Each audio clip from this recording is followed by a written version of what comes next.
Olá! Será que não foi para um dia como esse que você foi levantada?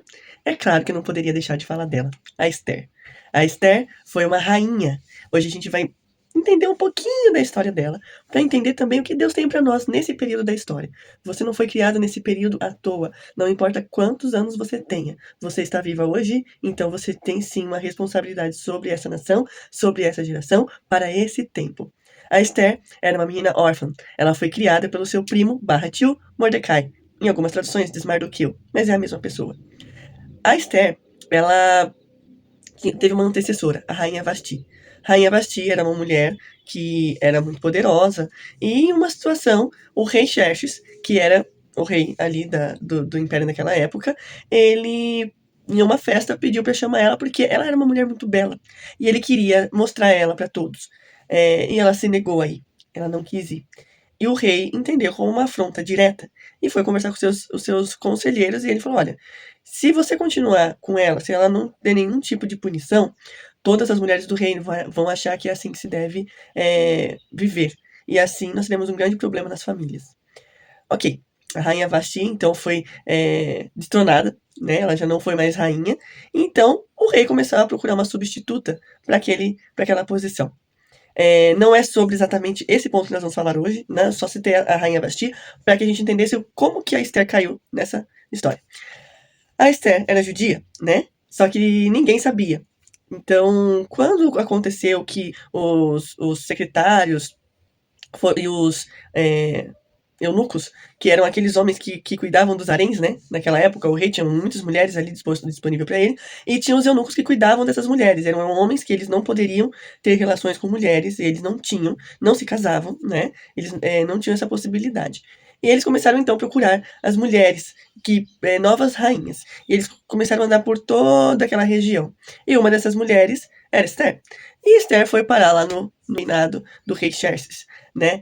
Essa história toda tá lá no livro de Esther, no Antigo Testamento, ok? Então, se que você puder ler esse texto, não só o que eu tô falando hoje, mas o livro inteiro, para você entender melhor essa história. Tô dando uma pincelada bem básica mesmo. Então, resumindo a história, a Esther ela é escolhida como uma das mulheres que ficarão se preparando para ser uma possível rainha. E esse preparo, ela saía lá da casa dela, ela ficava nas câmaras do castelo, e ali ela era cuidada. E ali ela ficou 1 ano sendo embalsamada, no caso, né? Ela ficava tomando banho de mirra, se preparando para o rei, porque imagina, era uma plebeia, vamos dizer assim, uma mulher, uma pessoa que não tinha os costumes de rainha, não tinha costumes de princesa, não tinha costumes. Então, tudo aquilo que ela tinha no corpo dela, o cheiro, tudo, não tinha nada a ver com o castelo. Então, ela tinha que se preparar. Então, não só ela, mas várias mulheres se prepararam por 1 ano nesses banhos de bálsamo, a comida dela era diferente, as roupas dela eram diferentes, o corte de cabelo, tudo agora para a Esther ficou diferente. Esse primo dela, ele teve um ponto muito importante na história. Primeiro que ele cuidou dela, criou ela. Segundo que ele direcionou ela para o lugar certo e na hora certa. E ela então conseguiu entrar nessa seleção aí do reinado do rei Xerxes. E esse, nesse processo, a Esther é escolhida como rainha, né? Então ela se torna rainha. E toda essa preparação, ela tem um bom final. Ela é escolhida como rainha. Então, a Esther, só que não era assim, né? Ela era rainha, mas ela não simplesmente chegava lá e dormia com o rei e era esposa dele diretamente, né? Ela era uma rainha, mas ela tinha todo o protocolo que ela tinha que respeitar. Ela não simplesmente chegava lá e falava com o rei a qualquer momento. E aconteceu uma situação, tinha um dos servos do rei, da guarda do rei, que era o Ramã. Ramã era um homem muito mau, a palavra diz que era um homem perverso. E ele odiava os judeus. Ele odiava os judeus e ele tinha muita intimidade com o rei. O rei confiava demais nele. E acontece algumas coisas ali, né? E o Mordecai, que é esse homem que cuidou da Esther, ele salva o rei de uma possível morte, de um possível envenenamento, e ele ganha também a confiança do rei. Porém, o Ramã, que odiava o povo de Deus, que eram os judeus, ele cria ele articula um plano para matar os judeus. Então, todo aquele povo, que era o povo da Esther, vai morrer. E aí ele já anuncia, ó, o tempo de vida de você está acabando, enfim. Só que a Esther estava no castelo, protegida, tal, ela nem imaginava o que estava acontecendo. E o Mordecai, então, vai lá e consegue mandar um recado para ela, falando, olha, querida, nós vamos morrer. ok? Não é porque você tá no castelo que você também não vai morrer. Quando descobrirem que você é judia, porque até então ninguém sabia a origem da Esther, né? Ele orientou ela a não contar pra ninguém, porque sabia que ela poderia correr um risco. Foi um homem muito sábio, Mordecai. E ela falou assim, quando descobrirem que você é judia, você também vai rodar. Parafraseando nos tempos de hoje. E aí, ele fala assim pra ela, que foi a frase que eu comecei a falar com vocês, que tá lá no capítulo 5, no capítulo 4, aliás. E ela fala do livro de Esther. E ele fala assim, será que não foi pra um tempo como esse que Deus te levantou como rainha? Porque até então, quando ela foi escolhida como rainha, nada disso estava acontecendo, né? Eles estavam preocupados com quem ia ocupar o lugar da Vasti, né? E só depois começou essa confusão do Ramã querer matar os judeus e destruir, aniquilar aquele povo. E não é a primeira vez que isso acontece, né? A gente já viu outras situações aqui de que homens maus queriam destruir o povo de Deus, exterminar, seja matando bebês, seja destruindo, aniquilando povos, né? Então essa era mais uma situação. E aí, então, a Esther entende que ela realmente tinha uma responsabilidade e ela tinha um poder nas mãos dela. Mas o que ela ia fazer ali não era só pela causa dela. Tinha algo mais profundo ali. Então ela fala pro Mordecai, então você jejua por mim. Fala pra todo mundo jejuar. Eu vou jejuar as minhas servas também. Então eles proclamam um jejum geral. E ela realmente jejua, eles realmente entram ali em consagração.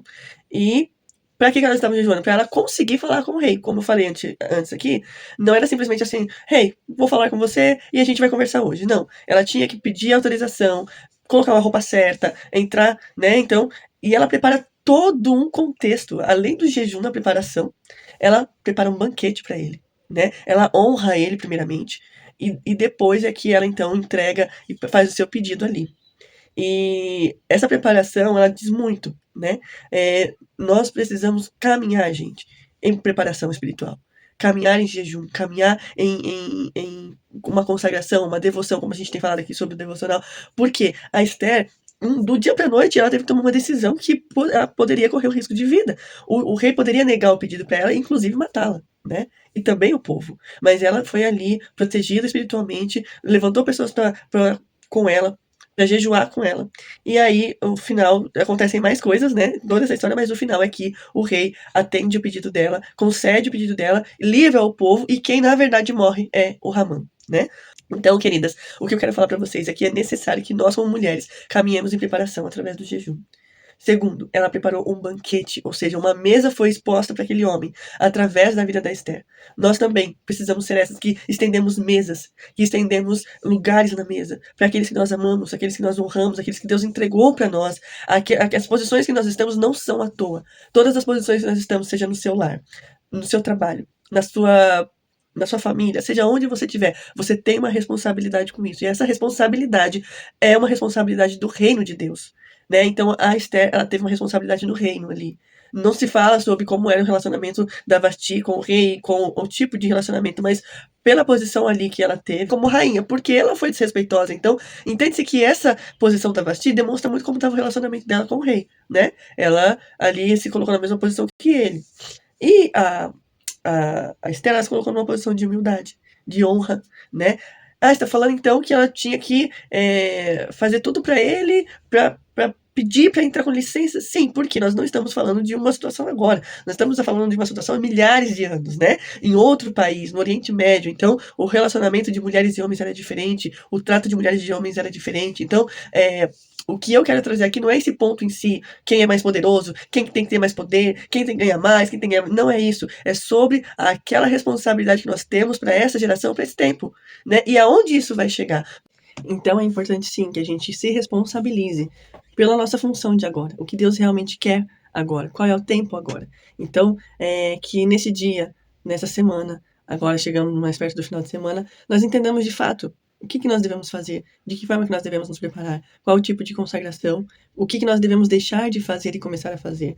Se a gente for olhar a história de Esther, ela teve que tomar muitas decisões em um tempo totalmente diferente de tudo que ela vivia, né? E qual será a nossa decisão? Qual será o nosso ponto de partida? O que hoje nós fazemos que nos leva longe do propósito que Deus quer para hoje? Faça sempre uma oração, eu sempre faço essa oração. Senhor, o que o Senhor queria que eu fizesse quando o Senhor pensou em me criar nesse tempo, para que eu tivesse com essa idade, quais são os feitos que o Senhor gostaria que eu realizasse com essa idade, nesse momento, nesse período. Então que o Senhor nos dê essas oportunidades, nos leve e nos dê sensibilidade também de entender qual que é o propósito deste momento. Amém? Deus abençoe, minha querida. Grande abraço.